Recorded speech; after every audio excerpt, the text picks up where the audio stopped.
बड़ी important debate करने जा रहा हूं। मेडाइवल में कुछ कोर पॉइंट्स हैं, वो मेडाइवल के कोर पॉइंट्स हमें समझना बहुत आवश्यक है। नहीं तो हम अपने राष्ट्र, जैसे मैं सोशल इश्यूज में पढ़ा रहा हूं कि नेशन बिल्डिंग में हमारी इन्वॉल्वमेंट बड़ी मुश्किल हो जाती है। इस बात को समझने की कोशिश करना। ठीक है, अभी देखा जैसे कि अभी आज ही मैं पेपर पढ़ रहा था कि उसमें आश्रम करके वेब सीरीज थी, तो कोई जगह वो उसने देखा प्रकाश झा साहब के मुंह पे कोई स्याही फेंक के आया, धमकी दे दी कि इसका नाम आश्रम नहीं होना चाहिए, फलाना ठिकाना। बवाल चल रहा है कि वो दीपावली पे अगर नहीं दे तो ये हमारे धर्म के खिलाफ है, XYZ। तो रक्षक और उसकी प्रतिक्रियाओं में जो है धर्म बड़ा अजीबोगरीब तरीके से फंसा पड़ा आज की डेट में। चलो हम यहां समझते हैं कि आखिर ये सारा बवाल और ये मेरा जो डिस्कशन होगा वो ये आएगा कि 30% इकोनॉमी हमारे पास पूरी दुनिया की थी कैसे, कैसे सोने चांदी, उस सोने की चिड़िया जो तुम कहते हो वो था कैसा। ठीक है, किस तरह से हमारे यहाँ जो इकोनॉमी थी, मतलब चाहे वो साउथ की हो चाहे नॉर्थ में हो, शासन व्यवस्था अलग थी, तरीके अलग थे, लेकिन वो हमारे साउथ और नॉर्थ दोनों में बहुत प्रॉस्परस रही है। ठीक है, क्या रीजन थे उसके, चलिए लिखो। न्यू किंग एंड किंगडम्स, नए राज्य और नए राजा और राज्य। लिखो इमरजेंस ऑफ न्यू डायनेस्टीज। लिखो इस अवधि में मानी मध्यकाल में, मेडाइवल टाइम में नए राजवंशों का उदय हुआ, नए राजवंशों का उदय हुआ। चलो, जैसे राष्ट्रकूट, चालुक्य, गुर्जर, प्रतिहार। अब इनके साथ तुम्हारी आस्थाएं जुड़ी होंगी।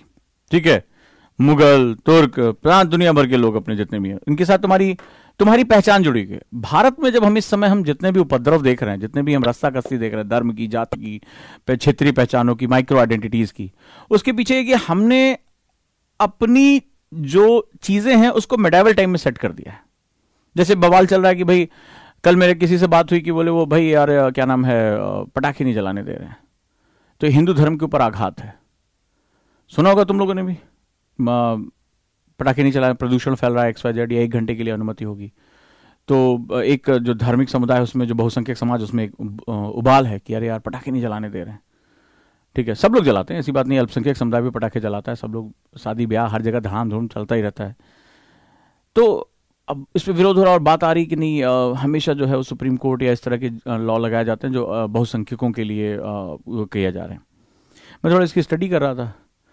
बारूद का जन्म होता है चाइना में, और सेंट्रल एशिया से होते हुए ये जो है वो बाहर से फिर अंदर आता है। ये हमारे यहाँ था ही नहीं, हमने जो है वो बारूद के बारे में जो है डिस्कशन नहीं किया था। तो पटाखे चलाना हमारा मेडाइवल टाइम में एंटर करता है। ठीक है, इससे पहले नहीं था। इससे पहले हमारे यहाँ क्या था, मान लो दीपावली मना रहे, बहुत प्रमुख त्यौहार है, तो ये था कि भगवान श्री राम जो है लौटे हैं अयोध्या, तो प्रकाशोत्सव के रूप में आपने देखा सिखों में भी गुरु नानक जयंती पे भी प्रकाशोत्सव कहा जाता है, दिए जलाते थे। तुम जानते हो इसका साइंस क्या है? कोई बताएगा मुझे इस क्लास में? अगर हम प्राचीन अपनी वास्तविक चीजों में हम जाएंगे, मेडाइवल टाइम में बहुत कुछ गड़बड़ रहा, बहुत कुछ आया गया, माइक्रो आइडेंटिटीज ने माइक्रो रिचुअल्स को क्रिएट किया, यानी कि जो सूक्ष्म पहचाने थी उन्होंने सूक्ष्म अपनी अपनी स्टाइल डेवलप किया, अपने अपनी माइक्रो कल्चर्स डेवलप कर लिए। ठीक है, इनके कल्चर अलग था, इनका अलग था, इनका अलग था, इन्होंने अपनी छोटी छोटी पहचानों को अपने कल्चर के साथ समावेशित कर दिया। रीत रिवाज, त्योहार, तरीके, ये सब बदलने लगे धीरे धीरे, और भारत में ये बहुत ज्यादा डाइवर्स होता चला गया। तो ये आपस में फ्रिक्शन भी करने लगा। लेकिन आप बताओगे जैसे दिए जलाने का कॉन्सेप्ट क्या है, कोई बताएगा मुझे? कि जैसे दीपावली पे दिए जलाते हैं, साइंस क्या है उसका? मैं तो साइंस वाली बात करूंगा। ठीक है, मैं इसलिए बताऊंगा कि मैं मेडाइवल से पीछे जाकर मेरा जो मूल तत्व है, जो मेरा फंडामेंटल है, मैं उसके बारे में बात करूंगा। कोई है इस क्लास में जो मुझे बता सकता है? ठीक है, कि भाई त्योहारों में दिए जलाते हैं, चमचमाते हैं दिए, और खुशियां आती हैं, उजाला होता है, रोशनी होता है। That is a philosophy, science की बात कर रहा हूं। क्योंकि मैं जितना सनातन को समझ पाता हूं, जितना अपनी प्राचीन भारतीय संस्कृति समझ पाता हूं, बड़ी वैज्ञानिक रही है, हर चीज के पीछे साइंस रहा है। तो चलो बताता हूं इसके बारे में, जानना चाहोगे? अच्छा, घी के दिए जलाने से पॉल्यूशन कम हो जाता है। ये पॉल्यूशन उस समय वर्ड ही नहीं था यार, ये वर्ड ही नहीं था। पटाखे जलाने से, अच्छा हम लोग पटाखे जलाते हैं, खुशियां मनाते हैं, 40-40 लाख बच्चे केवल दिल्ली में ही माता के गर्भ में वायु प्रदूषण से मर जाते हैं। तो हम तो खुद ही आत्मघाती, हमारे सांस नहीं ली जा रही है, लेकिन पटाखा जलाएंगे, मौज है, पैसा है तो मौज करनी है, पता है कि ये सांस हम ही लेनी है, लेकिन फिर भी हम जो पटाखे जलाएंगे अपनी खुशी के लिए, किसी की भी जान ले लेंगे, कोई बात नहीं है। तो आजकल ये माहौल चला हुआ है, अत्यधिक आबादी हो जाने से व्यक्ति उन्मादी भी हो जाता है। आबादी और उन्मादी दोनों एक साथ चलते हैं। चलो खैर, अब जरा दियों का कॉन्सेप्ट देखो क्या है। जो हमारी परंपराएं रही हैं पहले से, हम जो वैज्ञानिक सेगमेंट रहे हैं वो बड़े इंपॉर्टेंट रहे हैं। जैसे हमें 2-3 बच्चों ने हमें बिल्कुल सही जवाब दिया है। जैसे हम दिए जलाते थे, ठीक है, तो प्रकाश है, उत्साह है, उल्लास है, मार्केट डेवलप होता है, डिमांड सप्लाई होती है, लोग नए कपड़े खरीदते हैं, घर की साफ सफाई करते हैं, ये सब आप जानते हैं, बचपन में हमें इससे वैसे भी लिखाया जाता था। But the second thing in scientific fact is different. Actually क्या होता है, ये जो समय भारत में होता है, भारत में ऋतुओं में ये शरद ऋतु का समय शुरू होता है। शरद ऋतु, ये दीपावली जब आती है तो ये शरद ऋतु जो है शुरू हो जाती है। शरद के बाद शिशिर ऋतु आती है। अगर भारत के ऋतुओं को भारत के हिसाब से देखें तो शरद यानी विंटर सेशन शुरू हो जाता है। और इसमें एक हमारे यहाँ फसलों में रवि फसलें हमारी बड़ी इंपॉर्टेंट हो जाती हैं। रवि की फसलें, रवि की फसलों में जिसमें सरसों भी प्रमुख आ जाता है, ठीक है, जो हमारे तेलों का मुख्य तिलहन का सेगमेंट है। तो इस समय छोटे छोटे कीड़े, जैसे सरसों में माहो लगती है, एक कीड़ा होता है माहो, आंखों में पड़ता है, गांव देहात में तुमने देखा होगा माहो। तो क्या होता था कि उस समय हम लोग केमिकल पेस्टिसाइड यूज, आज तो हम केमिकल पेस्टिसाइड यूज कर लेते हैं कीड़े मारने के लिए। ये क्या होता है, पूरी पूरी फसल को बर्बाद कर देता है। गेहूं हो गया, आपका सरसों हो गया, इनकी फसलों के लिए बड़ा इंपॉर्टेंट जो है ये कीड़े बर्बाद कर देते थे। तो पेस्टिसाइड तो होते नहीं थे, आज हम पेस्टिसाइड छिड़क रहे हैं लेकिन हमें ही उसका नुकसान उठाना पड़ रहा है। तो क्या होता है, जब मास लेवल पे दिए जलाए जाते थे, जब वैसे दिया ही स्रोत होता, लेकिन जब मास लेवल पे आपने देखा होगा कि कीड़े इसके पास अट्रैक्ट हो जाते हैं, ठीक है, रोशनी के पास वो आते थे ढेर सारे, तो अट्रैक्ट हो जाते थे। और फिर क्या होता, तुम दिए जलाओगे दीपावली में, जैसे तुमने कभी दिए जलाएंगे, आजकल मोमबत्ती कल्चर आ गया, मोमबत्ती नहीं दिए की बात हो रही है। तो इसमें क्या होता था कि वो कीड़े इसमें जो है वो इनकी संख्या बहुत कम हो जाती थी, लगातार ये दिए जलाने से या लगातार इस तरह काम करने से तो कीड़े इसमें जो है जल के मर जाते थे। तो नेचुरल जो है ये पेस्टिसाइड था, ये ठीक है, इंसेक्टिसाइड के रूप में काम करता था।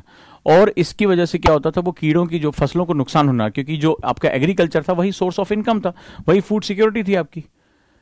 तो इनके प्रभाव को कम करने के लिए जो कीट थे, इनके प्रभाव को कम करने के लिए, ताकि फसलों को कोई हानि ना हो, इस तरह से उसको त्योहारों के साथ जोड़ दिया गया था। ये साइंस था उसका, राइट। उर्दू में भी कहा गया वो क्षमा परवाने वाला कि तू क्षमा है मैं हूं परवाना। तो क्षमा मीन्स जो जलती है, परवाना मतलब वो जो कीट उसकी तरफ आकर्षित होकर आता है। तो हर जगह ये बात कही गई, हर चीज को ये पता। तो इसको मास लेवल पर बनाता है त्योहार का, मतलब वो क्या, मास, सभी लोग एक साथ करेंगे और मास लेवल पे जो है वो किया जाता है। तो आपने देखा अभी जैसे अयोध्या में आपने देखा कि प्रकाश उत्सव मनाया जाता है, दिया उत्सव जो है दीपोत्सव मनाया जाता है, वहां पर लाखों की संख्या में दिए जलाए जाते हैं। दूसरा, इससे जो कुटीर उद्योग है, जैसे जो कुम्हार है उनको कुटीर उद्योग को बड़ा फायदा मिलता था, डिमांड सप्लाई इंक्रीज होती थी, ठीक है। तो ये सारी चीजें की जाती थी। घी के दिए जलाए जाते थे मोस्टली। तो घी की वजह से जो इन्वायरमेंट काफी जो शुद्ध होता था। इन्वायरमेंट के अंदर क्या होता था कि जब बरसात खत्म होती है, पता नहीं वो लोग कितने साइंटिफिक थे मुझे नहीं पता, लेकिन जब बरसात खत्म होती है तो उस समय ह्यूमिडिटी फिर भी रह जाती है, ह्यूमिडिटी की मात्रा ज्यादा होती है। जब शरद ऋतु शुरुआत होती है, तो जब शरद ऋतु तब शुरुआत होती है जब हमारे यहाँ वर्षा ऋतु समापन पे जाती है, लेकिन आर्द्रता बची रहती है, ठीक है, मॉइस्चर कंटेंट रहता है। तो मॉइस्चर कंटेंट में बीमारियां लंबे समय तक सस्टेन कर जाती हैं। आपने देखा जब मौसम बदलाव होता है तो सर्दी खांसी जो होती है वो बहुत तेजी से बढ़ने लगती है, अचानक से बदलाव होता है, क्योंकि मौसम में एक तो आर्द्रता रहती है, रोगाणु बढ़ते हैं, तो जो जर्म होते हैं वो स्टे कर जाते हैं। जर्म जो होते हैं, बहुत अधिक गर्मी, यानी हमारे यहाँ जो अप्रैल मई का महीना उसको नहीं बर्दाश्त कर सकते, बहुत अधिक ठंडी जो इसके बाद शिशिर आता है, शरद के बाद शिशिर ऋतु आता है, तो इसको भी बर्दाश्त नहीं कर सकते, ठीक है। तो ये क्या होता है, जर्म्स खत्म हो जाते हैं। ये पॉस्चराइजेशन, आगे चलकर लुई पॉस्चर ने ये मेथड दिया था, जिसमें हमारा दूध जो आजकल पॉस्चराइज मिल्क आता है पैकेट वाला, वो ऐसे ही होता है, पहले गर्म किया जाता है उसको 74-76 डिग्री से, तो फिर उसको अचानक से ठंडा कर दिया जाता है, तो इसके जर्म्स खत्म हो जाते हैं, जिसको पॉस्चराइजेशन मेथड आगे चलकर लुई पॉस्चर ने ये मेथड दिया। तो क्या होता था कि वर्षा ऋतु के अंत में मॉइस्चर कंटेंट बचा रह जाता था। अब मॉइस्चर कंटेंट में क्या होता था कि मॉइस्चर कंटेंट की वजह से बीमारियां सस्टेन कर जाएंगी, सर्दी खांसी फ्लू जिसे हम लोग आज बोलते हैं, एक दूसरे से छींका दूसरे तक पहुंच गया।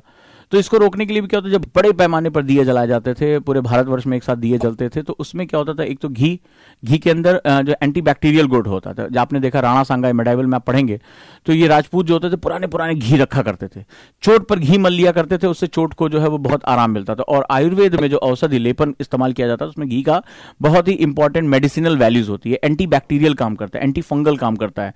यानी जो आज आप तमाम तरह के वो ऑइंटमेंट लगाते हैं, वो एंटी फंगल एंटीबैक्टीरियल बीटाडीन जो आप लगाते हैं, वो पुराना जो घी होता था बहुत पुराना हो जाता था, वो एंटीबैक्टीरियल और एंटी फंगल के रूप में काम करता था।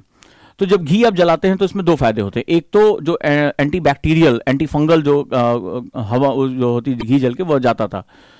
दूसरा क्या होता था कि इसमें तापमान बढ़ता था, तो हवा के अंदर जो आर्द्रता होती थी, मॉइस्चर होता था, वो मॉइस्चर वेपोराइज हो जाता था। मतलब जो टाइम टेकिंग था 10, 15, 20 दिन लगता था, वो सडनली जो क्या होता था, क्योंकि इतनी बड़ी मात्रा में गर्म होता था तो मॉइस्चर कंटेंट उसका कम हो जाता था। मॉइस्चर कंटेंट कम होते ही जो बीमारियां वाहक के रूप में, यानी कि एज अ वेक्टर वो वर्क करता था, कि बीमारियां एक जगह किसी ने छींका तो वो जो है हवा में सस्टेन करके दूसरे को जो हुआ फ्लू हो गया, वो बेसिकली वो धीरे धीरे बंद हो जाता था। तो आपने देखा कितनी गहरी सोच थी, एक दिया जो होता है वो कितनी गहरी सोच के साथ होता है, राइट। तो इसके कई लाभ थे। एक, फसलों को बचाना, क्योंकि जो कीट थे वो इस समय सितंबर अक्टूबर में बहुत एक्टिव, बरसात के बाद बहुत तेजी से एक्टिव हो जाते थे, फसलों को बड़ी पैमाने में नुकसान पहुंच सकता था। तो दिया जलाने से वो एक जो है वो कीटनाशक के रूप में काम करता था, और पर्यावरण फ्रेंडली। ऐसा नहीं कि कोई आप केमिकल डाल रहे हो जो आपके फूड साइकिल में एंटर कर जाए और आपको कैंसरजेनिक कर दे। आज हम कैंसर से मर रहे हैं, आज हमारे यहाँ बीमारियों से पड़ रहे हैं, हैवी मेटल हमारे यहाँ कंटामिनेशन हो रहा है हमारी बॉडी में, फूड चेन में एंटर कर चुका है, पूरी हम प्रकृति को बर्बाद कर दे रहे हैं। तो कितना नेचुरल प्रोसेस निकाला था, रोशनी भी हो रही है, आप खुश भी हैं, आप डिमांड भी इकोनॉमी में बढ़ा रहे हैं, और इसके साथ साथ आप क्या कर रहे हैं, आप मौसम को समझ रहे हैं। आप सोचिए कि साइंस के बिना आप जलवायु को समझ ही नहीं सकते। आप ये समझ रहे हैं कि ह्यूमिडिटी है और ह्यूमिडिटी को कैसे कम किया जा सकता है, क्योंकि ह्यूमिडिटी से बीमारियां बढ़ती हैं। हमें पता था, तभी तो हम उसको बचाने को उपाय कर रहे हैं। हमें पता था कि बीमारियों का वाहक हो सकता है ह्यूमिडिटी। ये ह्यूमिडिटी हमारा फंगल इन्फेक्शन, हमारे जो है वो जो इन्फेक्शन जो है वो इसको बढ़ा सकता है। तो कितना बढ़िया तरीका निकाला इन लोगों ने। और घी के औषधीय गुणों के बारे में बता दिया, यानी इसके मेडिसिनल हमें प्रॉपर्टीज बता दी। तो आप देखिए, एक तीर से कई शिकार किए इन्होंने। ये था बेसिक हमारा साइंस। अब तुम इस पे लड़ लो कि ये हमारे धर्म में कहा गया पटाखा जलाना है, हमारे धर्म का त्योहार है। अरे तुम्हारे धर्म का त्योहार है, लेकिन ये बताओ तुम्हारे पटाखे से जो हवा निकलेगी, गंदगी निकलेगी, वो तो सबको बर्बाद कर रही है ना, वो तो सबको निपटा रही है। वो ना हिंदू देख रही, ना मुस्लिम देख रही, ना सिख, ना ईसाई, किसी को नहीं देख रही। वो तो कह रही है कि भैया जो मिलेगा हम उसको निपटा देंगे, और मारा जा रहा है सबसे ज्यादा गरीब। तो तुम्हें बेसिकली नहीं पता कि तुम्हारे रिलीजन में जो चीज है, ये दोनों साइड है। रिलीजन जो है जब अपनी आत्मालोचना नहीं कर पाता, ये बात, मेरी बात को याद रखिएगा, रिलीजन जब अपनी आत्मालोचना नहीं कर पाता, यानी स्वयं की आलोचना वो बर्दाश्त नहीं कर पाता है, तो उसका विकास रुक जाता है। इस्लाम के साथ सबसे बड़ी दिक्कत यही हो गई है। और कोई दूसरा धर्म किसी दूसरे धर्म में सुधार नहीं कर सकता, ये भी उतने बड़ा सत्य है। अगर इस्लाम हो, ईसाइयत हो, हिंदू हो, सिख हो, कोई भी हो, भाई तुमने ईश निंदा कर दी, तुम्हारा हाथ पैर काट के टांग दिया, निहंग वाले केस में।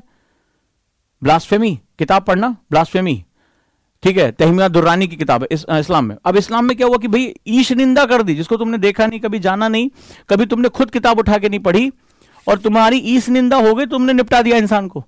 ठीक है, कभी ये किताब पढ़ना, बड़ी प्यारी किताब है, ब्लास्फेमी, ठीक है, तहमीया दुर्रानी की किताब है ये।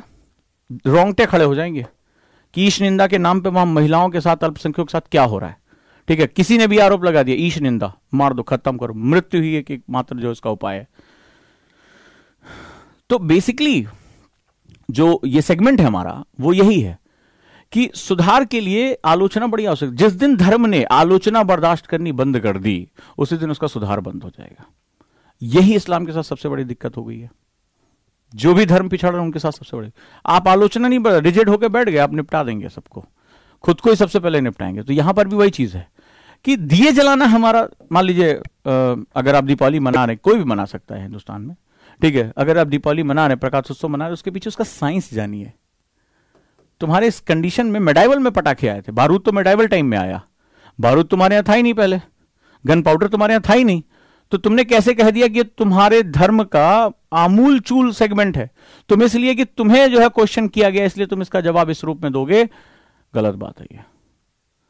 तुम दिए जलाओ, बेहिसाब दिए जलाओ, घी के दिए जलाओ, डिमांड बढ़ाओ, ठीक है, घी की डिमांड आए।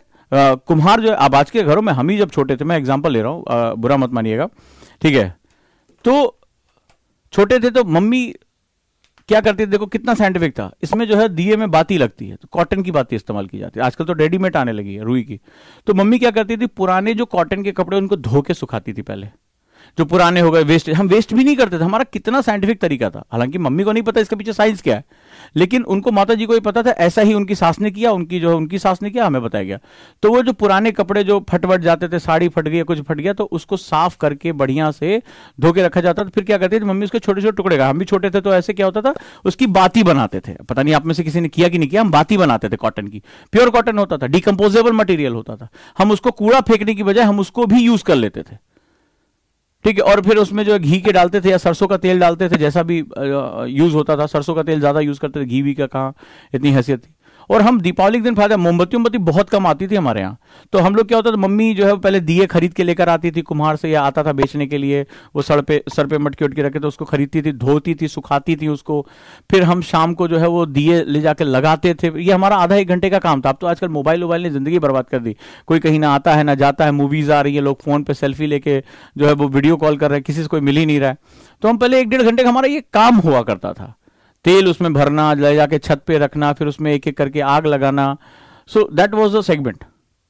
और आपने देखा होगा उसके आसपास ढेर सारे कीड़े सुबह सुबह मरे रहते थे, राइट। तो हम क्या करते थे, हम अपने जो हमारे मटेरियल वेस्ट था उसको भी हम इस्तेमाल कर लिया करते थे। पहला सेगमेंट ये था। दूसरा, हम कुम्हार जो वर्ग है कुटीर उद्योग के लिए, लघु उद्योग के लिए, हम उसके लिए इनपुट डिमांड करते थे। दूसरा हो गया साइंटिफिक फैक्टर हमारे पास क्या है कि दिए जलाने, तुम पटाखे जितने के तुम जला रहे हो, मुझे लोग बताते हैं यहाँ पे लाखों लाखों रुपए पटाखे जलाते थे सिर्फ शो ऑफ के लिए, वीडियो डालने के लिए। लाखों लाखों रुपए पटाखे, टेढ़ तोड़ आवाज होती है, आसपास कोई हॉस्पिटल मरीज जो मर जाए बेचारा डर के मारे। ये कंपटीशन होता है कितना बड़ा बम फोड़ देंगे, अरे भेद बॉर्डर पे और दे दो, बोले ये लो डायनामाइट, ये लो क्या नाम हैंड, फोड़ो जितना मन करे, मारो सामने वाले पे, खत्म करो, निपटा, पीओ के अंदर ले लो, ठीक है। तब वहां उनके हाथ में डायनामाइट पकड़ा तो ऐसे ऐसे कांपेंगे, पता नहीं पीली गीली कौन सी हो जाए पैंट, तब नहीं फोड़ा जाएगा। यहाँ होता है कि मेरा सुतली बम कितना बड़ा बम फोड़ देंगे, किसके पाइप में लगा देंगे, ठीक है। सो इन दैट पर्टिकुलर केस आप दिए जलाओ, आप डिमांड करो। हमारे लघु उद्योगों को हमारे प्रधानमंत्री ने कहा, सबने कहा कि वोकल फॉर लोकल, तो आप दिए जलाने की परंपरा लेकर आओ, करो, कोई दिक्कत नहीं है। हमारे कम से कम जो हमारा कुम्हार वर्ग है, हमारा जो गरीब वर्ग है, उसको रोजगार मिलना शुरू हो जाएगा। और सबसे बड़ी बात है, उसमें तुम्हारे पास पैसा ज्यादा है तो तुम घी के दिए जलाओ ना, शुद्ध घी लेकर आओ, वो तुम डालो, तुम भैया ना सरसों तेल डालो, वातावरण शुद्ध करने का काम करो, ठीक है, यही काम कर लो। सो विदाउट फाइट कर रहे हैं आप कि हमारे धर्म में रोक दिया। मेरे से कल बहस करने लगे वो, तो मैंने कहा अरे भैया समझो तो तुम्हारा धर्म है क्या, वैज्ञानिक है, विज्ञान की बात करता है, पर्यावरण की शुद्धता की बात करता है, फंगल इन्फेक्शंस को कम करने की बात करता है, बीमारियों को कम करने की बात करता है, ह्यूमिडिटी को कम करने की बात करता है, try to understand, demand supply को मेंटेन करने की बात करता है, कुटीर उद्योगों को बढ़ाने की बात करता है। उसको कंटिन्यू करके रखो। ने बोले ना, किसी कुम्हार से तुम दिया खरीद लो, कुम्हार के घर में कोई मरेगा नहीं। तुमने देखा हर साल पटाखा फैक्ट्रियों में आग लगने की वजह से कितने मासूम बच्चे उन फैक्ट्रियों में काम करते हैं। शिवकाशी का नाम तुम लोगों ने सुना होगा, कितने बच्चे मारे जाते हैं। ये हमारे पटाखे खून से भी सजे हो, तुम मजा तो कर रहे हो, बारूद कितनी बार तुमने 40-40, 30-30 लोग घर में पूरा घर चोरी छुपे बनाते हैं, बैन है हर जगह, उसमें बेरियम डालते हैं। अब अंदाजा लगाइए कितने बच्चे मारे जाते हैं, उन लोगों में महिला और बच्चों को झोंका जाता है, बंधुआ मजदूरी कराई जाती है। चलिए आगे बढ़े, यहां तक हो गया तो बात आई। तो धीरे धीरे हमारी जो माइक्रो पॉलिटिक्स थी, छोटी छोटी पॉलिटिक्स, रजवाड़े, छोटे छोटे सेगमेंट्स बनने लगे, और हमने आज उन्हीं को अपनी पहचाने बना ली, हमारी आइडेंटिटी गुज्जर के साथ। तुमने देखा कभी गाड़ियों के पीछे लिखा होता गुज्जर, जाट, फलाना, ब्राह्मण, बड़े बड़े उसमें लिखा था गाड़ियों के पीछे। अब तो खैर चालान काटने लगे यूपी में, लेकिन बहुत दबंगई के साथ लिखते हैं। कभी देखा इंडियन, भारतीय, मैं भारतीय हूं, गाड़ी, बुलेट लिखा होता है ना। बुरा मत मानना, मैं किसी जाति पे कमेंट नहीं कर रहा हूं, but why are you outspoken? क्यों तुम आउट स्पोकन हो? क्यों अपनी माइक्रो आइडेंटिटी को मैक्रो आइडेंटिटी के ऊपर रख रहे हो? ठीक है, मेरा क्वेश्चन है सिंपली। बुलेट का साइलेंसर जो है फट जाता है, उसका फड़ और जितना शोर करे कि रात में एकदम बूढ़ा आदमी बेचारा किसी तरह नींद की दवा लेके सो रहा है, दर्द में उठ के बैठ जाए, बोले यमराज आया गया लग रहा है, हमने भैंसा चेंज करा के, ठीक है, ऐसी ऐसी आवाजें जो लोग निकाल के घूमते हैं। खैर चले, तो फिर धीरे धीरे हमारी आइडेंटिटीज, तुम्हें समझ में आ गया कि हम एक्चुअली मेडाइवल में अटक गए हैं। अगर हम सही रूप में अपनी संस्कृति को समझ लें, अपने कल्चर को समझ लें, तो हमारे लिए चीजों को सही करना, जो धारणीय विकास की अवधारणा को रखना, हमारा जो सस्टेनेबल डेवलपमेंट का कॉन्सेप्ट है, हमारा वसुधैव कुटुंबकम का कॉन्सेप्ट है, पूरे विश्व को रास्ता दिखाने का कॉन्सेप्ट है, वो हमारे पास है। हम क्यों नहीं दिखा पा रहे हैं? क्योंकि हम मेडाइवल टाइम से पीछे देख ही नहीं पा रहे। ठीक है, हमें चीजों का वैज्ञानिक आधार ही नहीं पता है। चले लिखो, एडमिनिस्ट्रेशन इन द किंगडम्स। लिखो, राज्यों में प्रशासनिक व्यवस्था बदलाव आने शुरू हो गए थे। पहले हमने पढ़ा कि हमारे यहां जो है सभा समितियां हुआ करती थी, गण हुआ करते थे। अब देखो समय के साथ क्या क्या बदलाव आने शुरू हुए। आउटसोर्सिंग ऑफ पावर हमारे यहां शुरू हो गई। देखो, एडमिनिस्ट्रेशन इन द किंगडम, ठीक है, राज्यों में प्रशासन, जो हेड था वो किंग था। देखो, किंग, इसको महाराजा अधिराज कहा गया, महाराजा अधिराज। किंग जो था वो फेस था, मतलब सबसे सुपीरियर हेड के रूप में था, जो राजा था। लेकिन ये जो अपनी पावर प्राप्त करता था, उस समय एक नई व्यवस्था आ गई, जिसको सामंत लिखो, सामंत, सामंत व्यवस्था आ गई। सामंत वो हुआ करता था जो इस राजा को आर्म्स एंड एम्युनिशन के साथ सपोर्ट करता था। ठीक है, राजा ने अपनी फ्रेंचाइजी दे रखी थी इसको। तो अब ये नहीं कि डायरेक्टली सत्ता इसी के साथ थी, एक व्यवस्था आ गई और सामंतों की व्यवस्था आ गई। आगे चलकर आप देखेंगे पूरे मेडाइवल टाइम में ये सामंतों के अलग अलग रूप हैं। जैसे मराठाओं में आप देखेंगे तो मराठाओं में आपको दिखाई पड़ेगा, मुगलों में दिखाई पड़ेगा, निजाम के रूप में आपको दिखाई पड़ेगा, हर तरह की शासन व्यवस्था में आपको ये सामंत अब आगे दिखाई पड़ेंगे। तो ये एक और पावर सेंटर के रूप में डेवलप होने शुरू हो गए थे, शक्ति केंद्र के रूप में आ गए। समय के साथ इन्होंने दे गेन पावर एंड वेल्थ, देखो समय के साथ इन्होंने शक्ति और संपदा दोनों हासिल कर ली, शक्ति और संपदा दोनों हासिल कर ली, शक्ति और संपदा दोनों हासिल कर ली। लीजिए भाई, जूम कर दे रहे हैं। दे gain power and wealth, they gain power and wealth,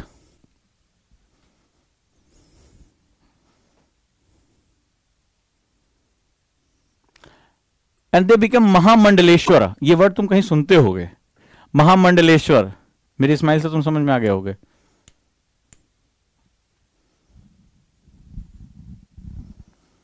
Yatin ने लिखा है इज फ्यूडलिज्म एंड सामंत व्यवस्था सेम? नहीं, अभी नहीं, आगे चलकर होगा। जो सामंत होगा आगे चलकर ब्रिटिश के आने के टाइम पर ये जो है वो फ्यूडलिज्म में कन्वर्ट होगा, अभी नहीं। अभी फ्यूडलिज्म में इसलिए कन्वर्ट नहीं होगा कि सामंत अपनी एक स्थानीय शक्ति तो प्राप्त कर लेगा, लेकिन वो राजा के लिए ही काम कर रहा है, अभी फ्यूडल नहीं हो पाया। जब ये अपनी सत्ता ही अलग करना शुरू कर देगा, जैसे से आप देखेंगे आगे चलकर मुगल शासन जब कमजोर होता है तो धीरे धीरे, या जो मराठों में जब जो है वो तमाम पेशवाज और ये सब जो है मूवमेंट करते हैं, देन इनकी अपनी एक पावर जो है वो जनरेट हो जाती है, तब ये फ्यूडल में कन्वर्ट होगा, अभी नहीं। अभी इसने व्यवस्था को आया, अभी वो राजा को ही सपोर्ट कर रहा है। ठीक है, इसके पास थोड़ा बहुत पैसा आ गया, अभी पावर आ गया, राजा कह रहा है डायरेक्टली मैं इतनी आर्मी को नहीं डील करूंगा, क्योंकि राजा का पूरा ध्यान आसपास के क्षेत्रीय जो छोटी छोटी पहचाने हैं, राजपूत राजपूत से लड़ रहा है। ठीक है, फलाना जो है वो फलाना महाराजा जो है मेवाड़ का चित्तौड़ वाले से लड़ रहा है। ठीक है, इधर जो है वो हर क्षेत्र में मराठों में लड़ाई चल रही है, भोसले सिंधिया में लड़ाई चल रही है। तो अब छोटे छोटे जो है वॉर जो है उन्होंने जन्म लेना शुरू कर देंगे। ठीक है, तो सामंत का मतलब जो, मतलब राजा को शक्ति, राजा को सेना और धन, ये क्या होता है, राजा को उपहार देना, राजा को टैक्स देना, ये सारा काम ये सामंत किया करते थे। ठीक है, दे कॉल्ड एज अ महामंडलेश्वर, महामंडलेश्वर। तो महामंडलेश्वर का मतलब क्या हुआ? इसका मतलब होता था the great lord of region, यानी इस क्षेत्र, मंडल, मंडलेश्वर, तो मंडल का मतलब होता है इन अ सर्किल। ठीक है, एक वृत्त के रूप में। तो इस क्षेत्र में, ये क्षेत्र है, इसके ये क्या है, ये ग्रेट लॉर्ड है, ये स्वामी है। तो ये अपने क्षेत्र में महामंडलेश्वर कहलाने लगे। आगे चलकर अलग अलग समय में इनके पेशवा कहलाएंगे, ये निजाम कहलाएंगे, अलग अलग इनके नाम यही रूप में बदलते जाएंगे। बट वो उस रीजन की सबसे बड़ी पावर बन गए थे, जो राजा को अपना समर्थन दे रहे थे, राज आज्ञा को अभी पालन कर रहे थे, राजा के सामने ही झुकते थे, लेकिन शक्ति ये अपनी वहां पे ट्रांसफर करते थे। फॉर एग्जाम्पल राष्ट्रकूट को ले लेते हैं। तो राष्ट्रकूट जो थे, राष्ट्रकूट बेसिकली दक्कन में थे, दक्कन के क्षेत्र में। ठीक है, जहां लावा उद्गार हमारा हुआ था। तो राष्ट्रकूट दक्कन के क्षेत्र में थे, और ये चालुक्य, चालुक्य जो कर्नाटक में थे, चालुक्य के ये सबऑर्डिनेट थे, ये उनके अधीन थे, यानी राष्ट्रकूट जो थे वो चालुक्यों के अधीन थे। ठीक है, लिखते जाओ। राष्ट्रकूटों ने मध्य 8वीं शताब्दी में, जब हम मेडाइवल हमारा शुरू होता है, मध्य 8वीं शताब्दी में, देखो मध्य 8वीं शताब्दी में, 8वीं शताब्दी के मध्य में दंतिदुर्ग नाम का राष्ट्रकूट शासक हुआ। दंतिदुर्ग नाम का राष्ट्रकूट शासक हुआ। ये राष्ट्रकूट बेसिकली सामंतों के रूप में ही थे, दे आर सामंत ऑफ द चालुक्यास।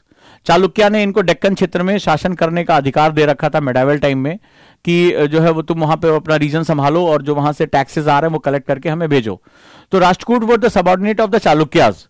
ठीक है, चालुक्य के सबऑर्डिनेट थे। इसमें एक शासक हुआ दंतिदुर्ग। दंतिदुर्ग ने क्या, अब हम वहां पहुंच रहे हैं जहां पर मैं तुम्हें पूरी डिस्कशन हमारी कल से चल रही है। तो दंती दुर्ग ने एक रिचुअल, एक जो है वो एक परंपरा का जो है वो क्या किया, पालन किया, परफॉर्म द रिचुअल, और उसका नाम था हिरण्यगर्भ। आपने सुना होगा संस्कृत श्लोकों में हिरण्यगर्भा कहा जाता है, जैसे हमारी धरती को भी हिरण्यगर्भा कहा जाता है, ठीक है, भारत की भूमि को हिरण्यगर्भा कहा जाता है संस्कृत श्लोकों में। तो हिरण्य का मतलब होता है स्वर्ण, गोल्डन, एंड गर्भ का मतलब होता है वंब। तो हमारी धरती जो है, जब हमारे ऋग्वेदिक श्लोकों को पढ़ेंगे तो हमें जो है भारत की भूमि को हिरण्यगर्भा कहा जाता है। तो उसने एक परफॉर्म किया था, हिरण्य का मतलब होता है ये गोल्डन वंब, यानी कि एक ऐसी कोख, सुनहरी कोख, जिससे जन्म लेने के बाद व्यक्ति दिव्य हो जाता है। तो भारत की भूमि में जन्म लेने के बाद जब भारत की भूमि की जो है विश्लेषण होता है, तो हमारी भूमि, हमारी इंडिया, जो हमारा भारत है, ये भूमि एक हिरण्यगर्भा है, ठीक है। ये अन्न जल सब कुछ जो है पैदा करती है, और यहां पर जो लोग पैदा हुए हैं वो पावन हैं, ठीक है, वो गोल्डन वंब से, यानी कि वो जो एक सुनहरी कोख से जन्म लेने वाले दिव्य लोग हैं, ठीक है, इसीलिए इसको हम कहा जाता है, राइट। तो दंती दुर्ग ने जो है वो उसने एक अनुष्ठान का पालन किया जिसे हिरण्यगर्भ कहा गया, यानी गोल्डन वॉर्म कहा गया। हिरण्यगर्भ यानी कि सुनहरी कोख। और उसको हिरण्यगर्भ क्यों किया जाता था? ये रीबर्थ कहा जाता था, रीबर्थ, ये व्यक्ति का पुनर्जन्म कहा जाता था। और उसके बाद इसे क्षत्रिय मान लिया गया समाज में, इसे क्षत्रिय मान लिया गया। Rebirth in the form of Kshatriya and perform by the Brahmanas, और ब्राह्मणों ने इसको परफॉर्म किया था। इस हिरण्यगर्भ यज्ञ करने के बाद, ये यज्ञ अनुष्ठान था, इसको करने के बाद, सैक्रिफाइसेस जो है वो करने के बाद माना जाता दंती दुर्ग अब क्षत्रिय हो गया। यानी समाज में जो हमारी व्यवस्था थी जाति की, क्षत्रिय का मतलब हो गया कि वह जो युद्ध करने योग्य है, वो जो शौर्यशाली है, ठीक है। समाज में ये जो वर्ण व्यवस्था थी, जो जाति विभाजन थे, वो बहुत गहरे हो गए, ठीक है, बहुत गहरे हो गए। तो यानी अब ब्राह्मण, क्षत्रिय, वैश्य, शूद्र, ये सब जो है शब्दों का इस्तेमाल, लेकिन अभी भी इतना था कि कोई भी व्यक्ति इसने अनुष्ठान किया, इसने अपना शौर्य दिखाया, युद्ध कर सकता था, शासन कर सकता था, इसने अपने आप को युद्ध करके क्षत्रिय में कन्वर्ट कर लिया। आज पॉसिबल है कि कोई शूद्र व्यक्ति अपने आप को, या दलित व्यक्ति जाए और कहे मैं योग्य कर रहा हूं और कल से मैं पंडित कहलाऊंगा, और आपके दिमाग में बहुत सी भूचाल चल रहे होंगे, बहुत सी बातें आ रही होंगी इस समय। तो वही बात आपको मैं आज टच करने जा रहा हूं, ठीक है। रेडी है?